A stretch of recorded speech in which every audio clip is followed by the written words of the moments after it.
Sveiki! Tātad ir vēl viena tēma, par ko es vēlētos parunāt, tādēļ, ka ļoti bieži sanāk saņemt jautājumus par šo.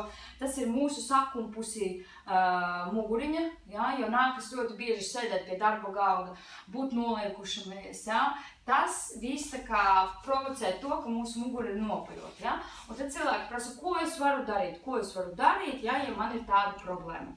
Tad šodien es parādīšu dažus vingrinājumus, kas tieši otrādi, tā kā mēs provocējam muguras atliekšanos. Maksimāli censties iztaisnot muguriņu. Tātad šodien būs daži vingrinājumi, tātad, ko mēs varētu veikt profilaktiskos nolūkos, lai mūsu muguriņa nebūtu tik nopaļota. Tātad pirmais vingrinājums, kurā mēs varam izmantot tādu rulli, tātad mēs varam apgūties uz vēdera. Mēs esam apgūšies uz vēdera, uzliekam rokas uz šī ruļa un skatiens ir paklājā un lēnītē mēs atliecamies augšā. Un lejā nevajag pārspīlēt, mēs neliecamies tik augstu, bet lēnītēm tā, lai mūsu naba paliek uz grīdas, mēs piepaceļamies, uzrulējoties augšā un laižamies lejā. Visu nepārspīlējot, nedarot ātri, lēnām, mierīgi, augšā un lejā. Un šādu vingrinājumu mēs varam uztaisīt piemēram 15 reizes, lēnītēm augšā un lejā. Pavisam lēnām mēs ceļamies augšā un lejā. Tas būtu uz ruļa. Kamēr mēs atrodamies guļus uz vēdera, vēl vingrinājums, ko mēs varētu darīt. Abas divas rociņas ir priekšā un mēs pārliekam elkonīšu pie kruškuļa pie sevis uz priekšu un atpakaļ pie sevis. Uz priekšu un atpakaļ pie sevis. Un no šādas pozīcijas nākamais vingrinājums mēs varam atliekties mazliet un nolaisties lejā. Arī tātad provocējam atliekšanos, augšā un lejā. Augšā un lejā. Tātad šie būtu pāris, tie ir 3 vingrinājumi, ko jūs varat veikt guļus uz vēdera, piemēram. Ir daudz dažādi vingrinājumi, bet šie ir daži.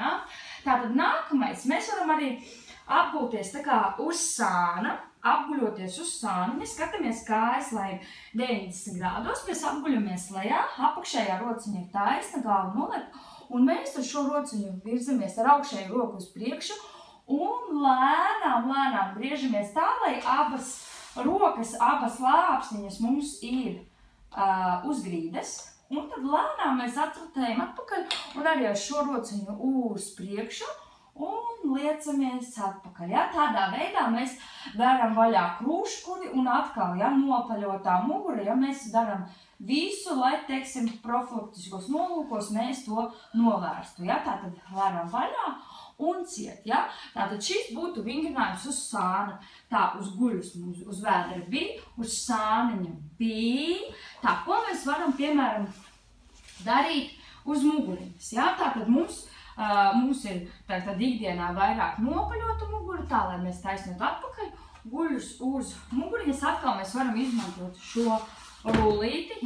Rullīti mēs paliekam starp lāpstiņām muguras vidusdaļā, noliekam muguras vidusdaļā, rokas aizliekam aiz galvas, rokas ir aiz galvas un lēnītēm atliecamies atpakaļ, paskatāmies augšā griestos un lēnām nākam atpakaļ, neko nepārspīlējot lēnām. Kājas ir salietas, Nedaram tā, ka kājas ir pilnīgi taisnas. Kājas ir salietas, rokas aiz galvas, balstam galvu, lai nesaspridzinātu baigi kakadaļu un lēnītēm mierīgi. Mēs atliecamies atpakaļ un uznākam augšā. Tas atkal provocē muguras atliekšanos, tas, kas mums ir vajadzīgs. Tātad atliecamies atpakaļ un nākam augšā, un atliecamies atpakaļ un nākam augšā. Ok, tātad tas ir guļus uz muguras, tas ir viens variants, ko mēs varam darīt. Uz šāda atkal paša rullīša mēs viņu novietojam vertikālā stāvoklī, noliekam vertikālā stāvoklī, Ja mājas apstākļos var izmantot sarulēt lielo dvieli, sarulēt un arī nolietot vertikāli, un mēs tā kā šeit mēs uz ruļa mēs apsēžamies, mēs uz viņa apsēžamies pa vidu, jā, laižamies pilnībā lejā, jā, rociņas sāns, un mēs varam mazliet tā kā pārulēties no viena sāniņa, tā kā pārnes varu no viena uz otru, vai vienkārši pagulēt, jo kas notiek, ja mēs esam uz paaugstinājumu, un mums lāpstiņas tā kā krūtis plešas vaļā, ja, jo ikdienā viņas mums ir uz priekšu, ja, tad šeit guļot uz tā kā tāda paaugstinājumu, ja, šajā gadījumā tas ir rullis, mums lāpstiņas plešas vaļā, un mēs varam relaksēties šādi te pagulēt, jo tas arī provocē muguriņas iztaisnošanos, ja. Tāpat jūs varat mierīgi gulēt arī uz sarulētu dvieli, ja, un mēs nonākam šādā pozīcijā, un relaksējamies. Atbrīvojam, ja gribam, varam mazliet pašūpoties, ja? Bet principā šis pavisam vienkāršais vingrinājums gan mums, teiksim, pataisno muguriņu vairāk, un arī kā relaksācija. Tātad, draugi, mēģinam, daram, bet ja rodas kādas sāpes, diskomforts vai kas, pilnīgi droši vajag meklēt kādu speciālista palīdzību, iziet šitos vingrinājumus vai vēl kādus dažus, lai jums viņus iemāca pareizi pildīt mājās, ja, tad jūs to varat darīt, ja, pakonsultējoties ar savu speciālistu, ja, lai nenodarītu sev pāri. Jauku jums dienu un tā!